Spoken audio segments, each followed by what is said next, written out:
justice to the society. Thank you. Jai Hind.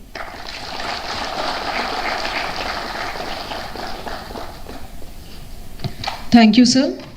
Now I request Sri D. Murlidhar IPS, in-charge Joint Director TGPA, to please introduce the guest speaker of the day.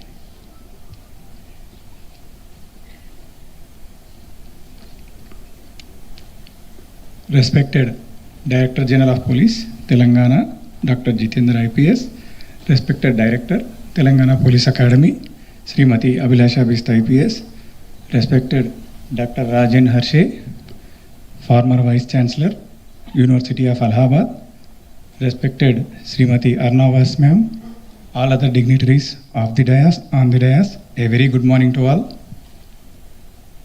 On the occasion of 25th KS VYAS Memorial Lecture, it's our privilege to have among us Dr. Rajan Harshe, who is a distinguished academic, social scientist and educationist with an illustrious career spanning several decades. He served as a founding Vice Chancellor of Central University of Allahabad and as a President of GB Pant, sort of his doctoral research in Paris under French Government Fellowship, and completed postgraduate doctoral work at Columbia University as a Fulbright Scholar. Dr. Harshe is an eminent scholar in international relations with widely recognized works such as 20th Century Imperialism, Shifting Contours and Changing Conceptions, Africa in World Affairs, Politics of Imperialism, the Cold War and Globalization.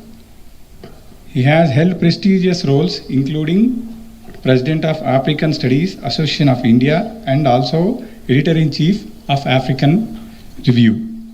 His expertise has also supported institutions like World Bank, UNESCO and India's Ministry of External Affairs. Recognized with honors such as Ferguson Gaurav Award and Eminenti Academic Excellence Award, Dr. Harshe has contributed significantly to policy research, academia and global discourse, leaving an indelible mark as a scholar and leader. Now I welcome Dr. Harshe, sir, to address the gathering. Thank you.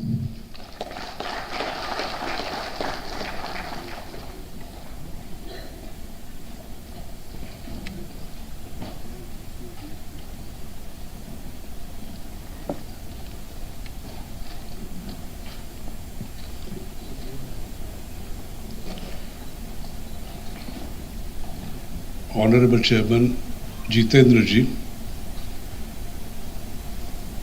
Madam Aruna Vyas, Director of the Institute Abhilasha Bist, distinguished senior police officers, faculty members, and all the people who have gathered to listen to me in the audience. I would have organized my lectures as follows. A few minutes I would like to speak about Vyas ji. After that I'll kind of lay out what I want to talk about globalization and terrorism. So I begin by stating that I'm honored to speak on this day because organizers have invited me, and that too on occasion where we are remembering, celebrating a distinguished police officer's life who sacrificed everything for this country to see that peace and order is restored. I am really honored. I have no words to thank the Academy, and I must tell you that when the incident occurred, I was very much in Hyderabad. And we were all moved by what happened because he was doing such sincere work, and that time should have taken away such a tremendous officer from police force was a great loss to this country, because he would have done wonders. And in today's times, when terrorists have turned international, I think it was Vyas ji who could have contributed something absolutely significantly. As Mrs. Aruna has said, that like Bobby Fischer, who was a challenger in chess, he could move and think of things ahead because he was a visionary. 70 steps ahead he could have thought. And allowed us to face this world very imaginatively, very intelligently, and extremely effectively. So my homage to him and my respects for him. Now, having said that, I would like to get back to the main theme, and that is globalization and terrorism. I chose this theme because we are living in the world which is globalizing. And I also decided to talk about terrorism because terrorism is the rule of the day. We have to understand it. At one level, when VYAS ji was handling terror, perhaps terror of left-wing extremists was confined in certain ways to Telangana, Andhra, Jharkhand, Chhattisgarh, Bihar, and even Nepal. And people used to talk about from Tirupati to Pashupati, these people are active. And pockets of left-wing extremists were active. And when our own youth turns to capture or seize the state apparatus, how do we handle them? Because they are our own people. Do we shoot them? Do we persuade them to think otherwise? Do we bring them back to society? Or do we push developmental agenda in a manner where people get incorporated in the process of development and forget the idea of terror? Because what is terrorism after all? It's a political violence. It's a violence committed for political purposes on non-combatants. And that's why terrorism is dangerous. But anyway, what I'm going to talk about is very simple. First, I will give you some salient features of globalization and say how today's nation states are fragile or facing challenges because of globalization. And second, I would turn to international terrorism and how multinational terrorist organizations like Al-Qaeda particularly are flourishing and how they're spreading their wings in 80 to 100 countries and operating even now. But how they grew, how they came up, how international politics made them, that is my subject. And I thought that would be appropriate tribute to a man who was a big visionary and who could have visualized what is happening. I'm beginning to talk about globalization and I make 1991 as a mark. From there I begin. Globalization is variously defined, but this particular process was accelerated in one sense after 1991 with the collapse of the former Soviet Union. Collapse of the former East European countries also, which were communist. And it also ushered in liberalization in India. So that's why 1991. There's a particular reason. And with the collapse of the Soviet Union, perhaps, world capitalist economy didn't have a formidable alternative because socialist countries always believed that they'll beat capitalism in the world of production, distribution, exchange, and consumption. And that alternative was gone. So we are living in a world where you see there is a compression of time and space. That is globalization. That we can think of the one world where we can all think of global village even. And this entire process is facilitated by cooperation between different states and societies. And it is also facilitated by communication revolution. That internet communication revolution which is occurring, information communication revolution which is occurring right away, that is making globalization possible. Now what is this process about? I would like to say here that it simply involves free movement of goods and services, free movement of goods and services, free movement of capital, free movement of trade, free movement of finances, free movement of knowledge, free movement of information, and free movement of diseases, but free movement of terror and terrorist activities too. So it's a free movement all the way. The free movement of goods, capital, services, trade, finances, knowledge, information, disease, but also terror and terrorist activities. Terrorists also operate on international scale. So if there is conflict, cooperation on international scale, areas of cooperation are widened, then areas of conflict have also a global stage today, and that's why we have to be attentive to this. Another thing that I thought I should mention is that, there are a large number of problems which are coming up today which individual countries cannot solve, like climate change. It's a very, very major problem, and it is going to hit us as the time progresses. Sudden burning of forests, sudden deforestation, sudden dying of rivers, sudden melting of ice, sudden heat in temperature. Climate change is a very major area on the planet.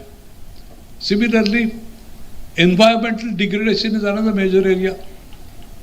Terrorism is another major area. Nuclearization of world is another major area, where so many countries are nuclear today, overtly or covertly. There is also human rights, which are now international. They have to be protected everywhere.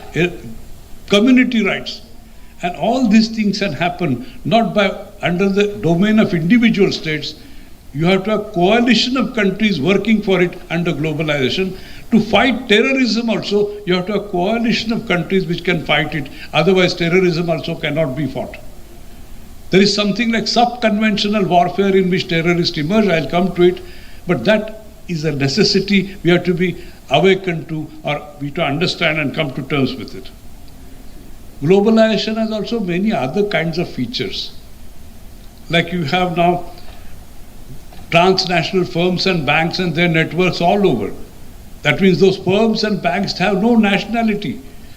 They are independent by themselves and they are operating in several parts of the world.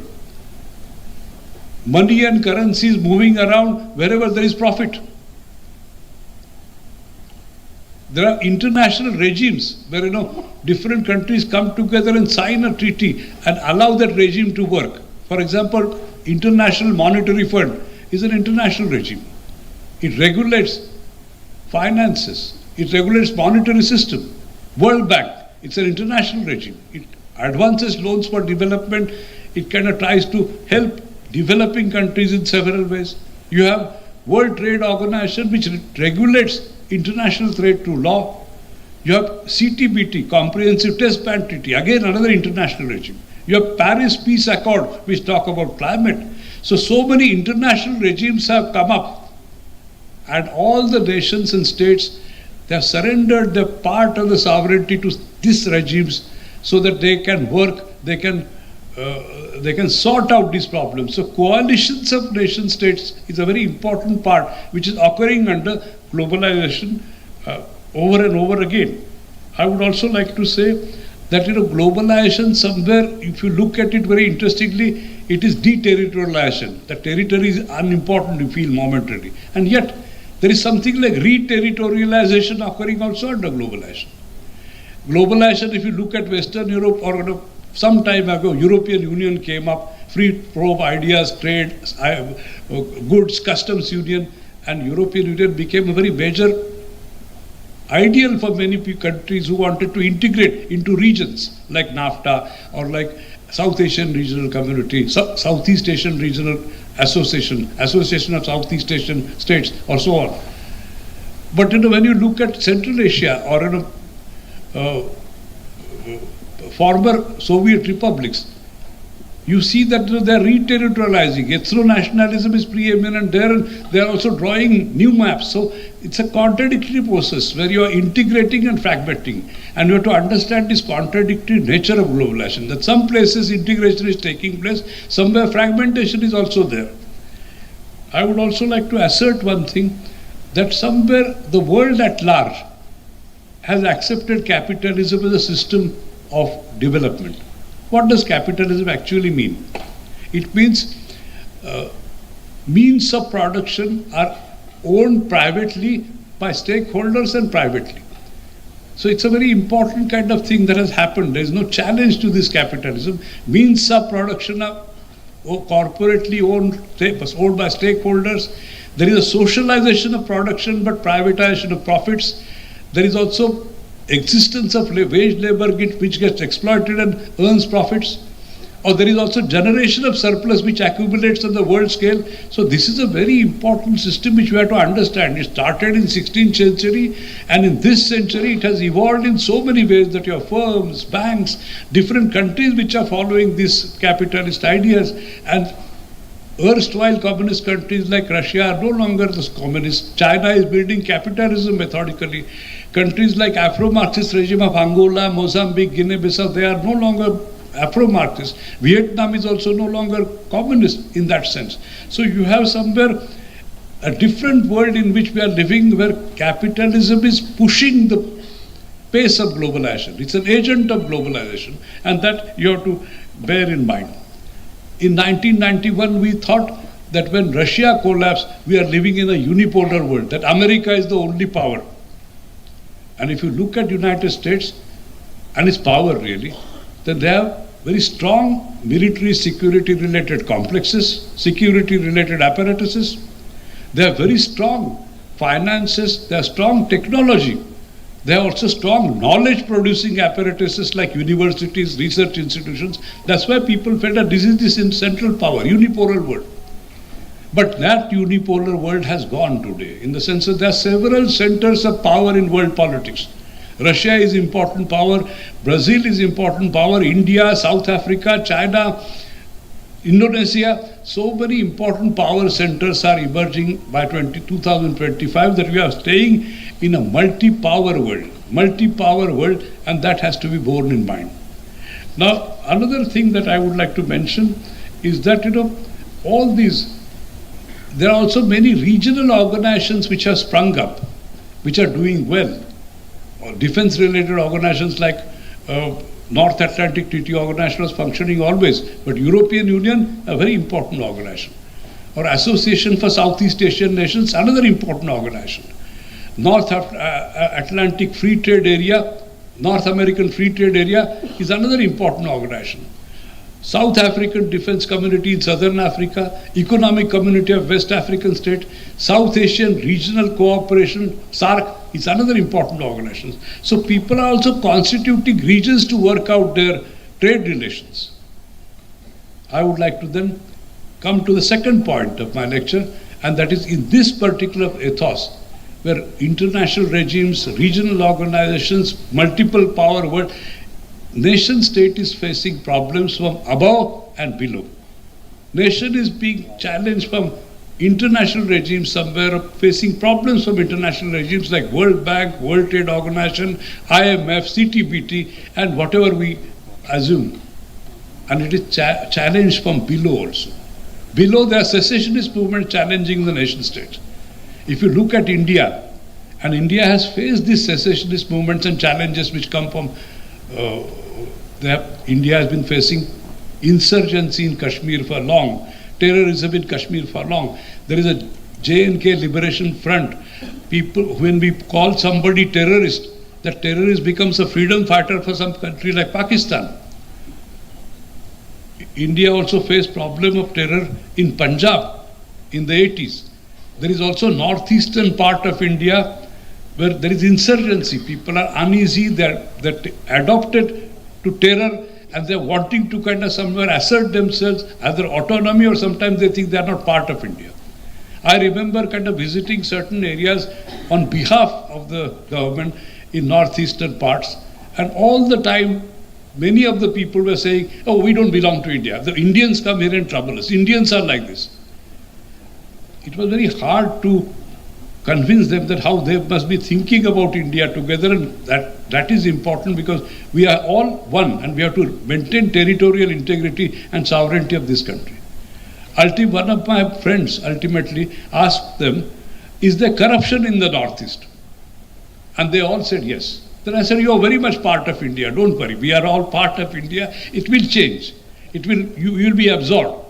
So this is another kind of area that every nation and state today are getting through this problem. And why the problem comes up? Because state is a juridical entity. State can be legal. State exists because it has legitimate physical force, like policemen or army. You are legitimate coercive arms of the state. State can extract taxes. State is juridical. Well, nations are psychocultural. You feel a nation. You imagine a nation. And when people imagine a nation, they want a state for themselves. LTTE people in Sri Lanka, Liberation of Tamil Elan, they wanted a state for themselves. That's why the secessionist war took place. Today, Kurdish people in Iraq, Syria, Turkey, they want a state for themselves. Basque people in Spain, they want a state. Quebecois in Canada want a state.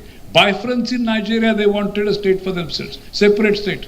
And it all happens because people are not able to relate to the central regime and they want to secede and form a government, and they sometimes turn to terrorist methods, terrorist organizations, and they have to be handled.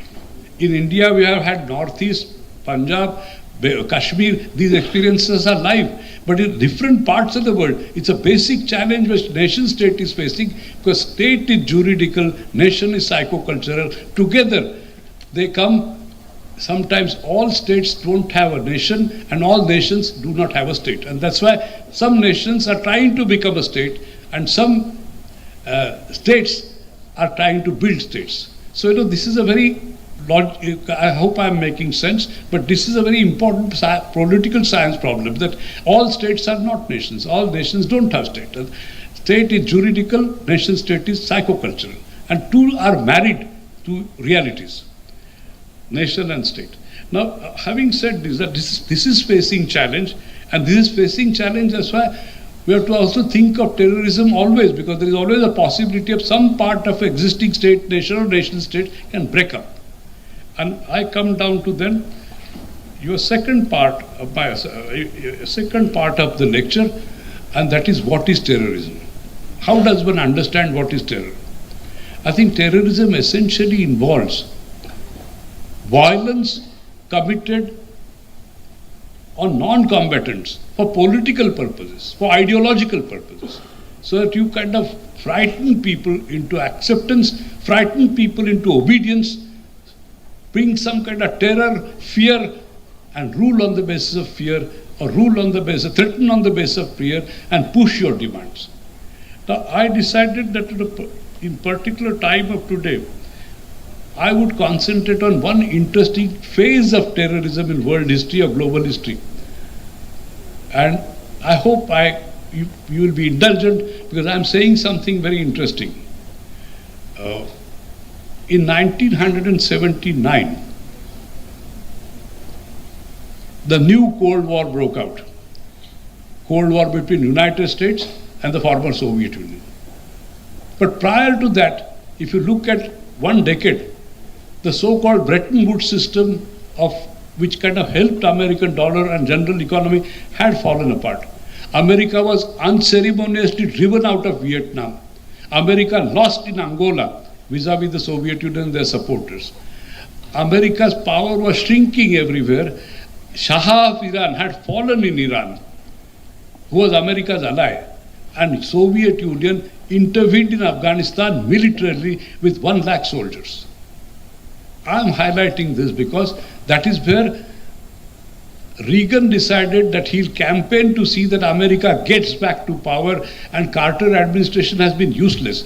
So let us fight the evil empire of Soviet Union. That's how new Cold War began. And when the new Cold War began, America began to gather allies, the West European allies, although France was slightly rebellious, Japan, they gathered them. They also gathered support from third world dictators like Marcos of Philippines, Zia-ul Haq of Pakistan, Mobutu of Zaire, Pinochet of Chile. So they were gathered, and of course Israel and South Africa, both in some sense apartheid state, apartheid South Africa and Israel, which is the Zionist state. So America was gathering its allies to counter the Soviet Union.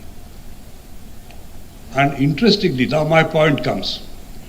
America was helped by Pakistan those days. Zia-ul Haq and Pakistan went ahead to see that Russia is ousted from Afghanistan. That is why Pakistan became a frontline state. And when Pakistan became a frontline state, Americans began to support Mujahideens, the holy warriors, or the terrorists, however we define them. They began to support Mujahideens And these Mujahideens were armed by America through ISI, the American Inter-Services Intelligence. They were financed by Saudi Arabia, and Pakistan gave them the land. So many Afghan refugees were getting into Pakistan. Pakistan became the basis to oust Russia from Afghanistan. Now when arms began to flow in, Pakistan virtually kind of had very illegal arms as well as legal arms. Arms bazaar was very flourishing bazaar in Pakistan. After that, arms and drugs began to get traded because on Afghan-Iran border, there's poppy cultivation, heroin cultivation, all these things began to drug and arm, there was a connection. So again, terrorists were also fed by drug-related money, arms, which were kind of earned from the drugs. And eventually, the fight went on for 8 to 10 years. 1989, and they were ousted from the Afghanistan, the communist.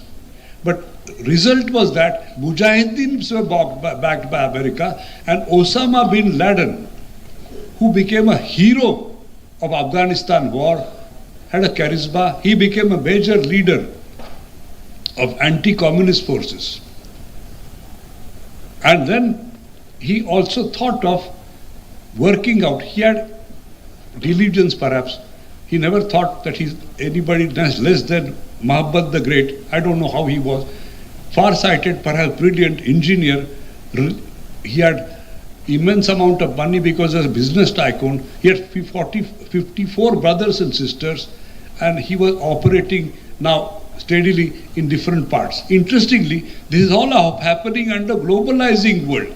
And try to understand that globalizing world is extremely complex.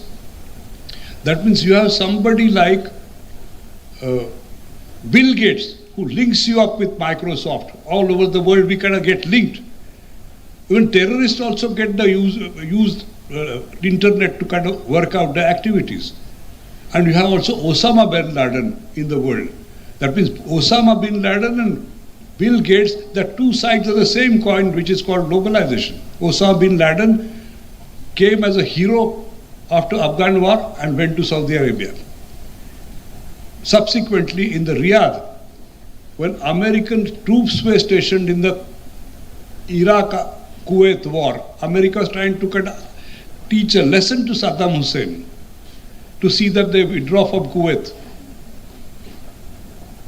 And so Osama bin Laden opposed the Saudi prince for stationing American troops in holy place, and he had to flee from Saudi Arabia and he went to Sudan. In Khartoum he got asylum, and in Khartoum a large number of terrorists from different parts of Muslim world like Egypt, Philippines, in Eastern Europe, Chechnya, all over the places, the terrorists were trained, and there's a regular training camp for terrorists in Khartoum, and these terrorists carried the message of Osama bin Laden, Al-Qaeda. Stopped at that, he continued his activity of mobilization and training of terrorists, and subsequently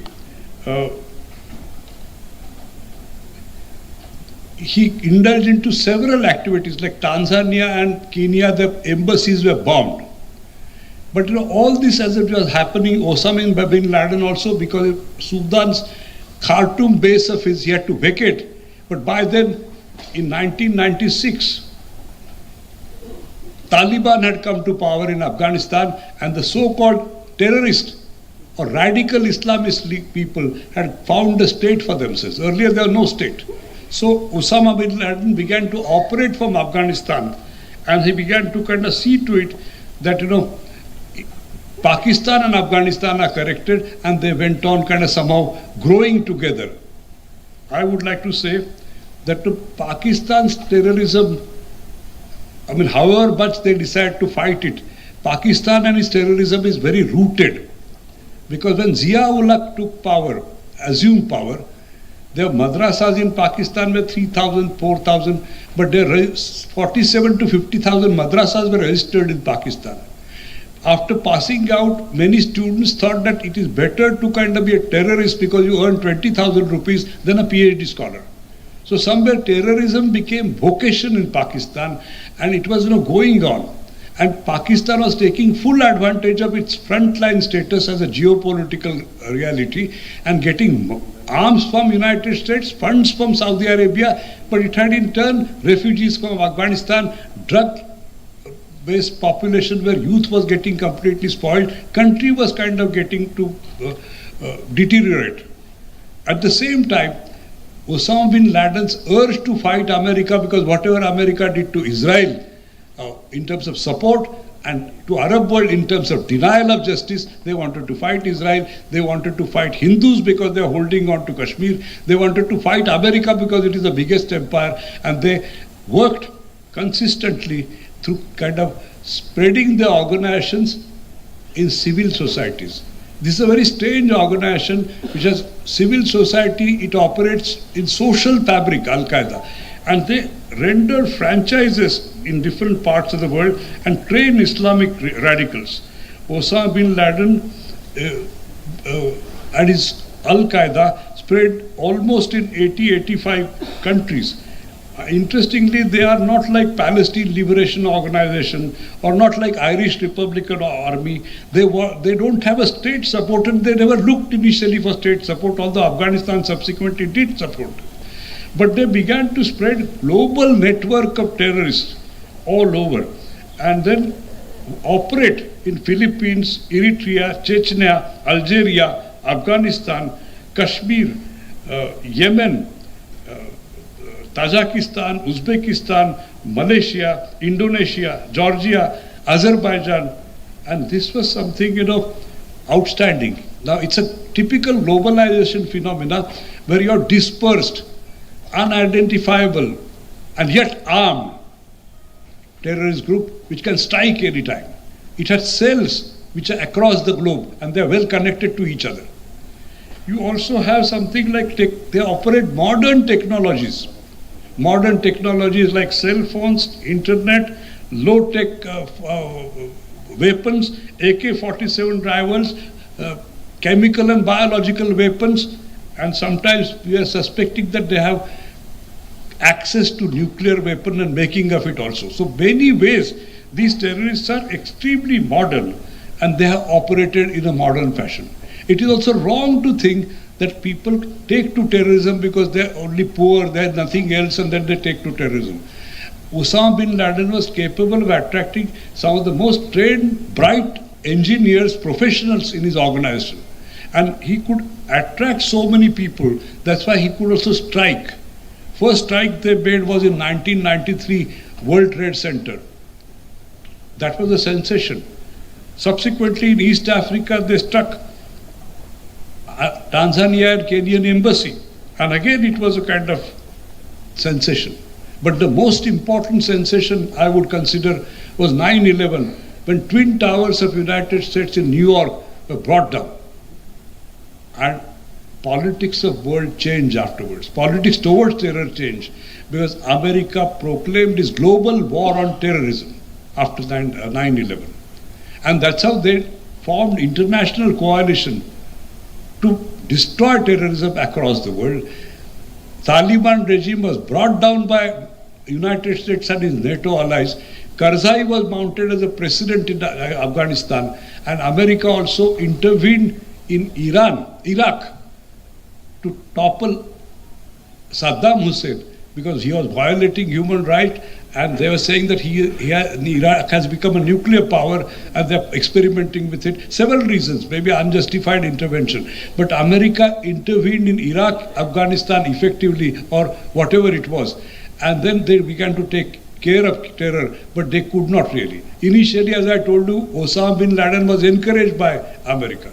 Even Saddam Hussein was encouraged by America vis-a-vis Iran. But America could not control terror. In fact, there is something like Islamic State of Syria and Syria, Islamic State of ISIS, Iraq and Syria came up. And another organization, a Baghdadi-led organization, which was trying to kind of now is a breakaway group in some way. process of development and forget the idea of terror. Because what is terrorism after all? It's a political violence. It's a violence committed for political purposes on non-combatants. And that's why terrorism is dangerous. But anyway, what I'm going to talk about is very simple. First, I will give you some salient features of globalization, what a terrorist will do. In India's context, Al-Qaeda has been backing Jaish-e-Mohammed and Lashkar-e-Taiba. Both these organizations are Pakistan-based. They have been operating in Kashmir, but they played havoc in India. In 1999, Jaish-e-Mohammed hijacked the plane, Indian airline A814, to Kandahar. And Jaswant Singh, the then foreign minister, had to take 3 terrorists who were back to kind of return them to Jaish-e-Mohammed. And that's how they later on played havoc. Similarly, a Pakistan-sponsored attack took place on Indian Parliament in 2001. In Bombay, they played havoc in 2006, the Pakistan-sponsored terrorists. And in 26/11, again in Bombay, the Taj Hotel was burnt. So Pakistan apparently said that it is fighting war against terror, but terrorism in Pakistan is not dead. It's an alive reality, and Pakistan is constantly harboring terrorists. Pakistani army, Pakistani officials, inter-services intelligence and terrorists are hand in gloves. They always say that they'll arrest Hafiz Saeed or Masood Azhar of Jaish-e-Mohammed and local Lashkar-e-Taiba or Jamaat-ul Dawa, but they have never done it.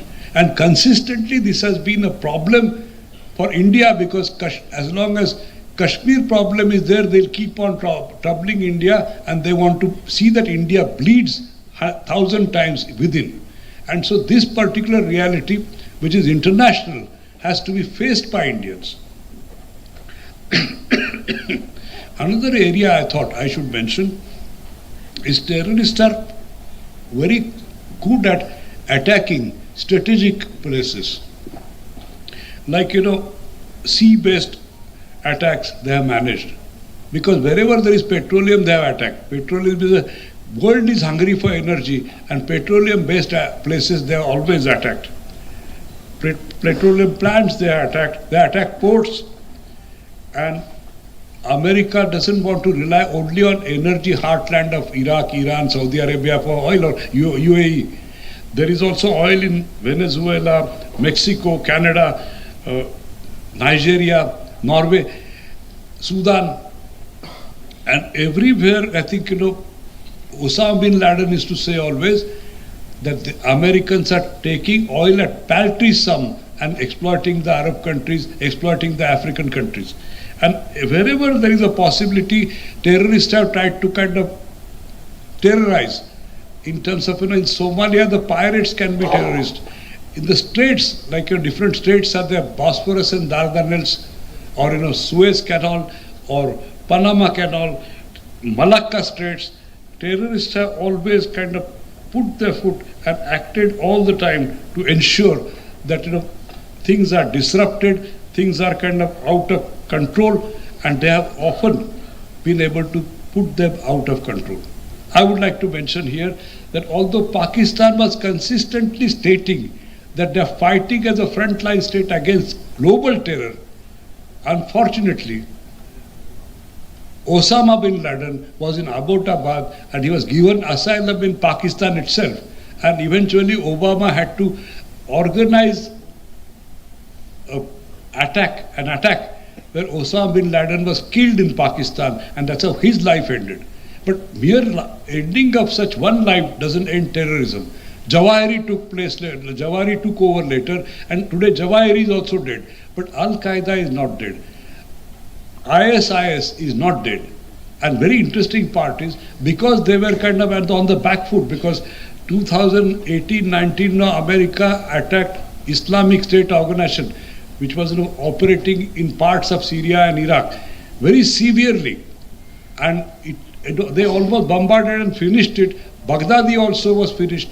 But new problem came up. Wherever kind of terrorists realize that they're blocked and they can't act anymore, they spread over in certain parts of India. They spread South Asian kind of branch of Al-Qaeda was opened, ISIS was opened, and they also spread in different parts of Africa too. So you have then Al-Shabaab in Eastern Africa, again a terrorist organization, somewhere interlinked with Islamic State as well as Al-Qaeda. And Somalia is a very unstable state full of warlords, and it has a long coastal line which kind of is operated more sometimes by pirates than normal regular ships. But Somalia has always been in crisis, and through Somalia, Kenya and all that eastern parts, terrorists have again played havoc. And Al-Shabaab is a very major Islamic organization, a radical Islamic organization which is playing that role. In West Africa, you have Boko Haram in eastern Nigeria, and it is operating in Niger, Mali, and other parts. And France kind of went there with a Burkina Faso an operation there. But it has not been able to succeed in containing the terror. So everywhere in the world, whether it's Al-Qaeda, Boko Haram, Al-Shabaab, or Jaish-e-Mohammed, Lashkar-e-Taiba and their affiliates, everywhere terrorist networks, they're operating. Sometimes they have a state for themselves like Afghanistan. In 2021, Afghanistan emerged and erstwhile terrorists captured power. So you have state support and state base and territory to operate your terrorist organization. Islamic State as an organization also had state for some time. And this is a dangerous trend in our modern times, and this is happening under globalization, that there are profoundly terrorist states which are operating like Pakistan or Afghanistan, and they have to be understood in different contexts altogether. And such states have also financed, logistically promoted, and also stimulated the kind of idea of subverting, blocking, surreptitiously attacking all the kind of established order by other means than legal, and for the purposes which are ideological, sometimes Islamic, sometimes kind of fighting the kafir, whatever could be the thing. Wahhabi Islam, they say, is much more radical than other Islams. I don't believe in connecting Islam and terrorism. Every group can be a terrorist. Religion has nothing to do with terrorism. There are certain fanatic elements who do it, and they have to understand it in that way. Now, a few more things that I would like to mention, because you are all in the police services and you are facing. I gave you broad international purview. I deliberately didn't talk about India. I could have easily talked. I know something about India. But if you talk about India properly, it cannot be misunderstood. It can be. Suppose I say something about human rights and they have to be protected, I could be construed as urban Naxal and people will say, oh, what was he saying? That's why I avoided such kind of talk, because we are also living in times where police has to kind of play their role, and what happens is we have to kind of celebrate those supreme police officers who have led supreme sacrifice and lost their lives. We have to kind of respect them. I salute them also for what they did.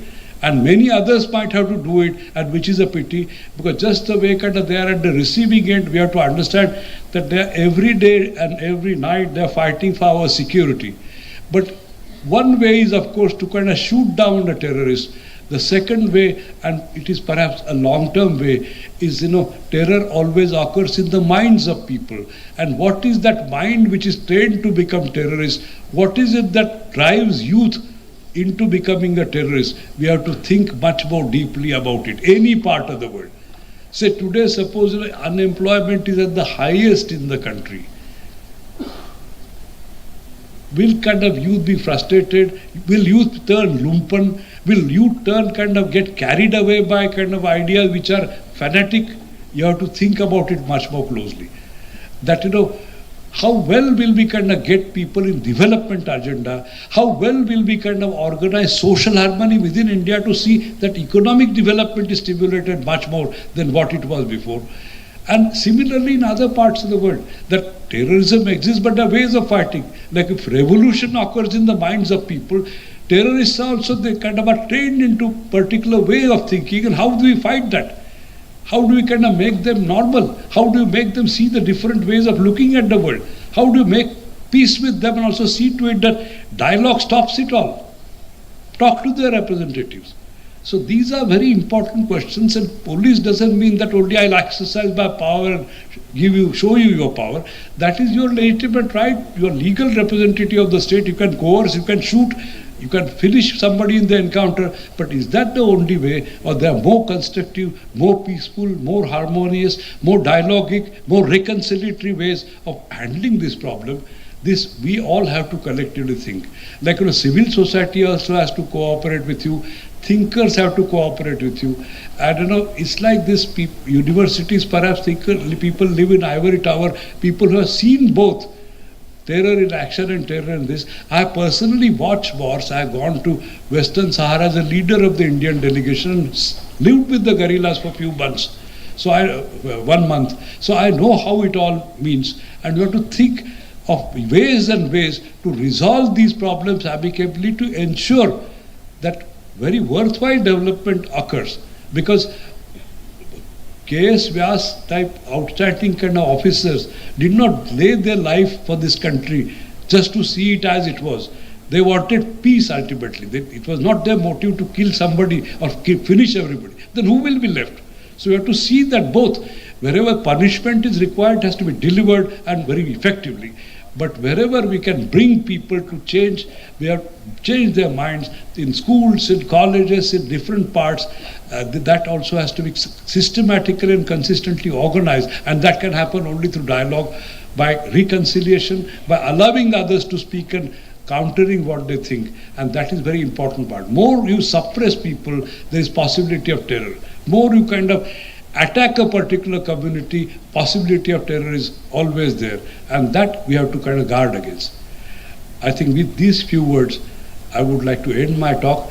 I would like to thank you so much for bearing with me so patiently. I am very grateful to you. Thank you.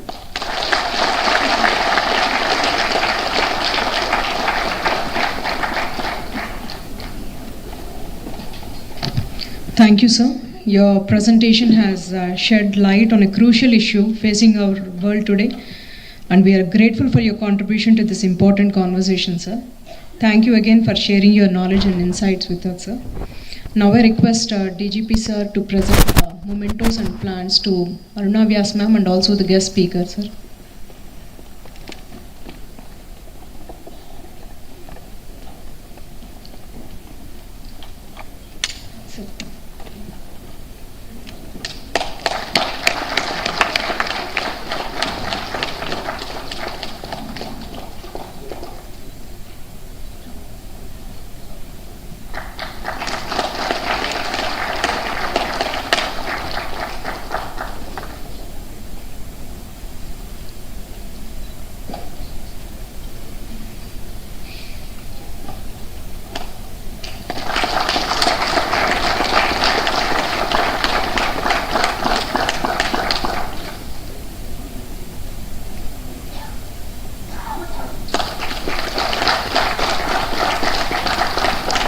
I request our director ma'am to please present a plant and also a memento to DGP sir.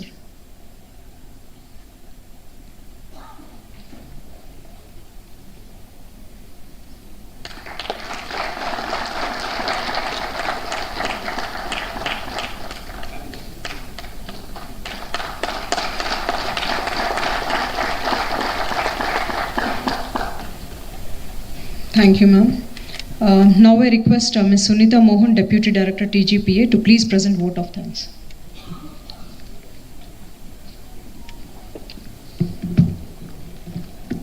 A very good afternoon to everyone. I am privileged to present a vote of thanks for the 25th VYAS Memorial Lecture.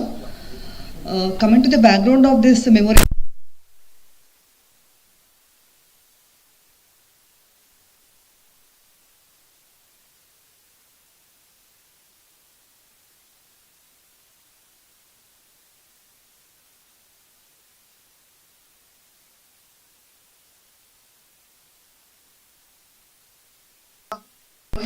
విచ్చేసిన doctor Jitender IPS DGP Telangana sir గారికి, Aruna Vyas madam గారికి, senior police ఆఫీసర్స్కి, retired police ఆఫీసర్స్కి, distinguish గెస్ట్కి అదేవిధంగా media మిత్రులకి ధన్యవాదాలు.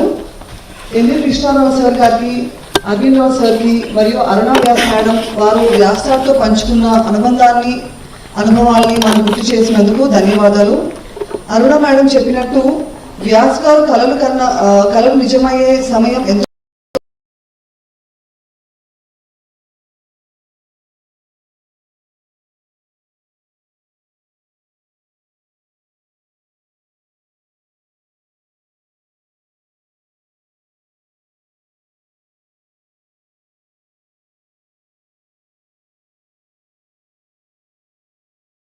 PV Naidu sir, Bashit sir, Madam Bashit, Madam, MV Krishnarao sir, Kamal Kumar sir, all senior officers present here, all faculty members of academy, ladies and gentlemen, good morning.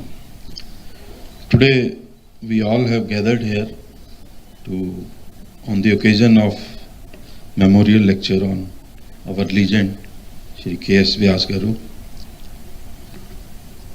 Today on this occasion already M.V. Krishna Rao Garu, Tarvata Arvind Rao Garu, Madam Garu, they have already spoken about the legend. He was a legendary police officer known for his courage, commitment and dedication for the job. He was a person with lot of matter and he took up lot of initiatives for the Andhra Pradesh police. Most important, we have all heard from officers. I will not speak much because officers have spoken so much about it, and now we all know that how he is called legend for this. Now you all know that he was responsible for bringing commissionates to Andhra Pradesh. He was responsible to get greyhounds for the state, a unique force which was started by any of the state in the country, and we have seen the results also. Anywhere we go for any meeting in MHA or at any level, everywhere it is mentioned that greyhounds and SIV. So, and they always say AP Telangana experiments. So everywhere it has been recognized, and we know that for the purpose for which it was initiated, that has been achieved to great extent. Other day, in fact, I was attending a meeting with the Union Home Minister. So he has given a target for all the country to complete the task by March 26. So there also it was recognized that Telangana is quite far ahead and in achieving the target. Beside his professional achievements and directions for various police officers, for youngsters like us, in fact I have never met him when we joined this. He had already made the supreme sacrifice. But we keep hearing a lot about him, and most of us, I can say, they are inspired by the whatever sir has done during his tenure. But it was bad luck that we lost him at a very early age. But still, I can say that many of us are inspired by his work and his whatever he did for the police. Beside a policeman, he was a wonderful human being, as already told by our Krishna Rao sir and Arvind Rao sir also. And we keep hearing from many officers, senior officers, over a period of time that he was really, he believed in camaraderie among the police, and he was a strong team builder. And all his team people, they used to be peak performers. That was the great idea he has given, and all his people who were serving with him, they were peak performers, and they always believed that if we have to do good to the society, then we have to work very hard. As sir also told that even night also he would take his team And then, and he used to take care of his team also. That was also very important. And every speaker has told, ma'am was a very good host and a very good human being. She always took care of officers very well whenever they worked with them. So we, on this occasion, to be brief, I will only say that I promise, and we promise, ma'am, and we promise all the senior officers also, that we'll continue this fight, which small thing which are left also, we'll continue to fight and see that these forces are eliminated from our society and people live without any fear, and they feel secure in the society. We remember him for his supreme sacrifice which he made, and we assure ma'am and all the officers that we'll do our best for the cause he has given his life, and also whatever he has told us over a period of time, and all officers have also spoken, we'll keep in mind and try to do justice to the society. Thank you. Jai Hind. P.V. Naidu sir, Bashit sir, Madam Bashit, Madam, M.V. Krishnarao sir, Kamal Kumar sir, all senior officers present here, all faculty members of Academy, ladies and gentlemen, good morning. Today we all have gathered here on the occasion of memorial lecture on our legend, Shri K.S. VYAS.